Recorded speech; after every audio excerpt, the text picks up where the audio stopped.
rain sample onto a bit of tissue. Just put the Geiger counter on it. Average reading, I did a 10-minute reading, was 40 CPM. And it didn't get up this high at all on the range. Range was probably up to about 50 odd.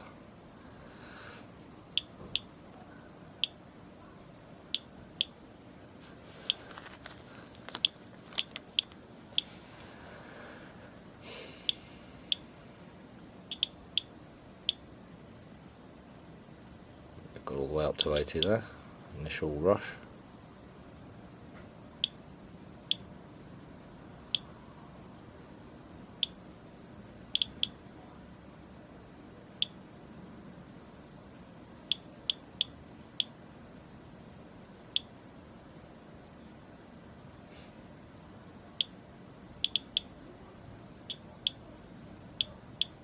So I could say that we got to twice the limit. But that was a very small wipe. I didn't do a great area. It's just to get an idea if there was something in there.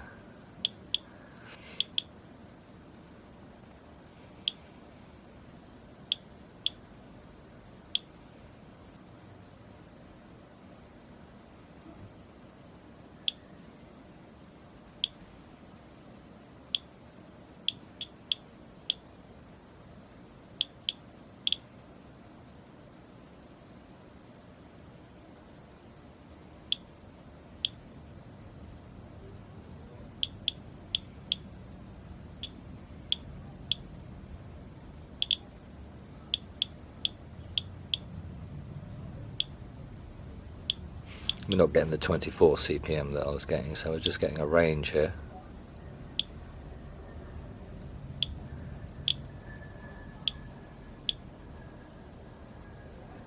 So the first time it was up to 80, second time 68 CPM. While we're at 60, just to be up at 0.16. Okay, I think that's the end of the experiment. Just a little reminder of what's going on here.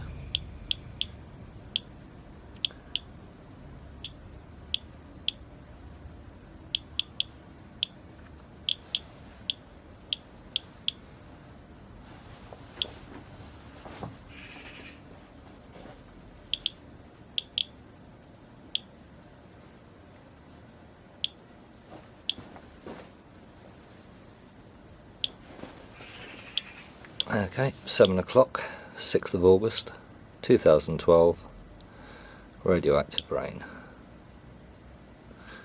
Just show you the sample, dirty rag. Oh, it dropped.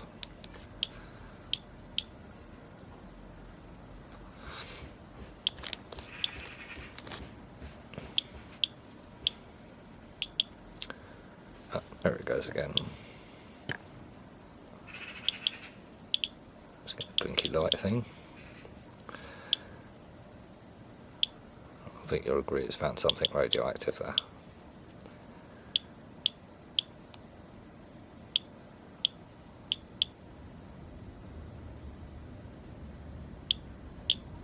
Okay, I'm talking to you today on Hiroshima Day about the question of human rights, science and the law. And in this I'm representing a new committee called the International Committee on Nuclear Justice, which was launched in Vilnius in December 2011 and later was added to by people from Geneva in May 2012. The purpose of this committee is to carry out and research legal avenues of preventing the continuing contamination of the environment by the nuclear industry and by weapons usage.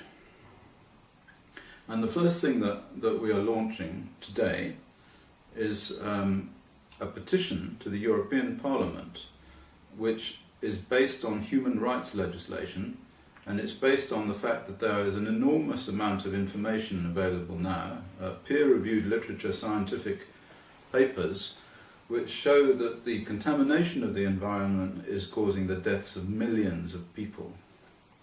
And up till now, nobody has really thought about ways in which they can legally stop the nuclear industry and the military from continuing to contaminate the environment, because whenever they try to do this, activists and NGOs, and there are enough of those, and I'm talking to you all now, they get blocked by the argument that the risk model, the International Commission on Radiological Protection risk model, shows that these contaminations are safe and cannot possibly harm anybody.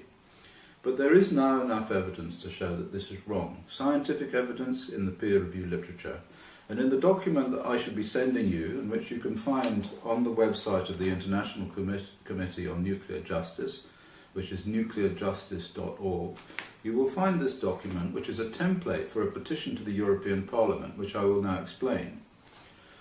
Now, this actually only applies to people who live in the states of the European Union.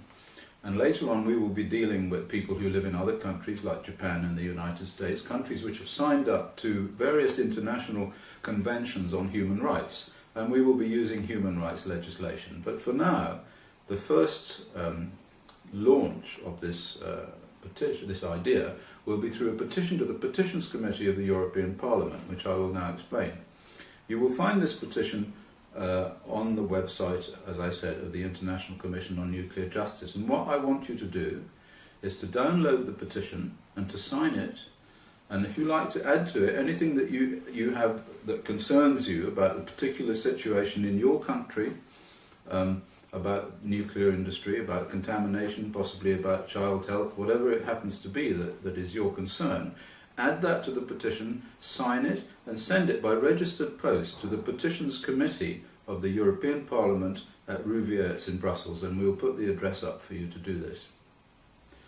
Now, I talked about this in Geneva, and I said there, when people were concerned about what could be done, that there was something that could be done. And if you all do this, it will cause a tsunami of petitions to appear. In August, and this is important because in August the European Parliament is in recess, and these petitions will have to just build up in the Petitions Committee, and they will have to deal with them. And the reason that they will have to deal with them is this: that the petition is based on the present European Parliament, the present European law, which is a directive based on the EURATOM Treaty. It's the EURATOM 96/29 directive, which is called the Basic Safety Standards Directive. Inside this directive is a clause, and I'll show you the clause here. It's written down under Chapter 5, Justification and Regulatory Control of Practices, and we're talking about practices involving the release of radioactivity to the environment. Article 20 says, existing types of practices shall be reviewed as to their justification whenever new and important evidence about their efficacy or potential consequences is acquired. Now, this is a terribly important clause, because what it means is that all of the practices, that's every situation where radioactivity is released to the environment, has to be reconsidered on the basis of evidence that shows that the risk model that is currently being used to address this practice, and this is the risk model of the ICRP, if it shows that this risk model is wrong or raises questions about its safety, then these practices have to be re-justified. And this petition will force that to come about, because it is law. So it's not just a question of complaining to your MP, it's not just a question of writing something saying, oh, I don't like this, on some vast tsunami of postcards that go to somebody who just puts them in the bin. This is a legal process which has to be dealt with, and they will have to deal with it. But only if you send the petition along. Now let me explain what this is about.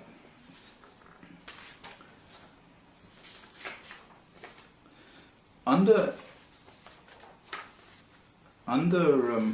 international human rights agreements and legislations, there are various clauses which say that each person is entitled to live in an environment which is safe for their health. This has been universally signed up to by every single country in the world, and certainly by the European Union. Now, the problem is that people who live in environments that are contaminated with radioactivity are not living in an environment which is safe for their health. And so this is a contravention of an international human rights legislation agreement. And the only reason that they can say this is the European Union, the Commission, in this particular case, that these things are harmless, is they can say that the International Commission on Radiological Protection says that the doses that are associated with these exposures are too low to cause any effects. But in this petition, at the end of it, we have gathered together 55 peer-reviewed references, each of which, on its own, shows that the ICRP risk model is false. And not false by a very small amount, but false by a very, very large amount, so that thousands of people are dying, no, millions of people are dying as a result of these exposures. People living along the shores of the Baltic Sea, people who are living along the shores of the Irish Sea, children who are living near nuclear installations. There's a long, long list. People in Iraq that have been exposed to radioactivity from uranium. I'll just go through a few of these because I don't want to hold you too long. The most important thing is this take-home message. You must get this petition, download it, and sign it and send it to the European Parliament at the address that we'll give you. So I'll just go briefly through some of the evidences, and they're all backed up by peer-reviewed studies. Firstly, there's childhood cancer near nuclear installations. An enormous number of studies have shown that if you live within 5 kilometres of a nuclear power station, your children have double the risk of getting childhood leukemia. There's no question about this. The radiation causes the childhood leukemia, and yet the ICRP risk model says that this is impossible. And the error in the model needed to account for these childhood leukemias, and the latest study is an enormous study from the German government. The error necessary to explain this is upwards of 1,000 times. So in other words, the risk model of the ICRP is wrong by at least 1,000 times in terms of, with regard to this particular situation. And now also here's another thing. There was an increase in infant leukemia after Chernobyl in those children who were in the womb at the time of the Chernobyl radiation. So it could only be the Chernobyl radiation that caused the increase in infant leukemia. And these studies were done in a number of different epidemiological settings, in Greece, in Germany, in the United Kingdom, in the United States, in Belarus. Wherever anybody looked, they found increases in infant leukemia in these children who were in the womb. And that shows an error in the ICRP risk model of about 400 times. Then there was a study in northern Sweden by Martin Tondell, that showed that people who lived in areas contaminated with cesium from Chernobyl had cancer rates proportional to the amount of contamination. This was published in the peer-reviewed literature. It's there for anyone to see. It shows that the error in the ICRP risk model is about 600 times. A very important study now is one by Hagen Scherb in Germany, and he looked at, and his colleague Christina Voigt looked at the sex ratio, that's the ratio of boys to girls, who were born after accidents like Chernobyl, after the weapons testing fallout, and living near nuclear power stations, and he found that there was a perturbation in the sex ratio, quite clear, highly statistically significant, published in the peer-reviewed literature. It means that millions of children have died. Millions of children have died as a result of these exposures to ionising radiation. That shows a problem with the ICRP risk model of hundreds of times, thousands of times. In fact, the ICRP risk model doesn't even consider the effects on infant mortality and children. So, we have cancer and leukemia, lymphoma and heart disease in uranium workers. Very recent study by Irina Guseva-Kano, who works for the French nuclear industry, incidentally. So not somebody from the, if you like, the lefty side, somebody who works for the industry. Very clever epidemiologist, has studied uranium workers and shown that they have a huge increase in heart disease effects and in cancer, in leukemia and lymphoma. This shows that the ICRP risk model is out by a factor of 2,400 times in the peer-reviewed literature.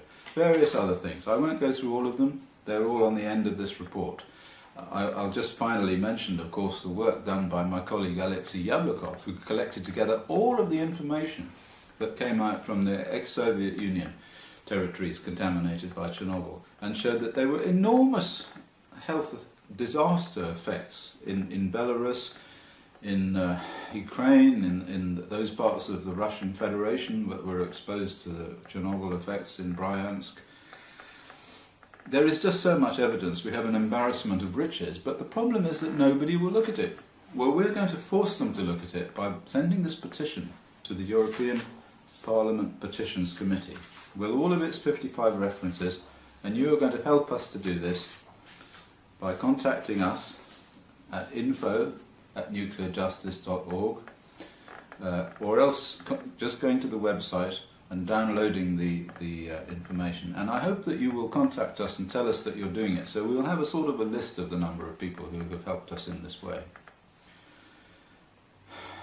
For the first time,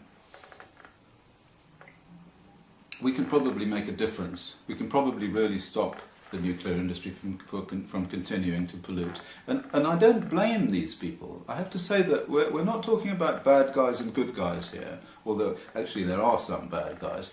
I think in general we're talking about ignorance and people who are tied into a sort of culture of physics and a culture of the past, a culture of a risk model that was set up in 1952 and hasn't really been altered since then. And so we have to forgive these people for what they've done, but we cannot continue to allow them to do it. Thank you.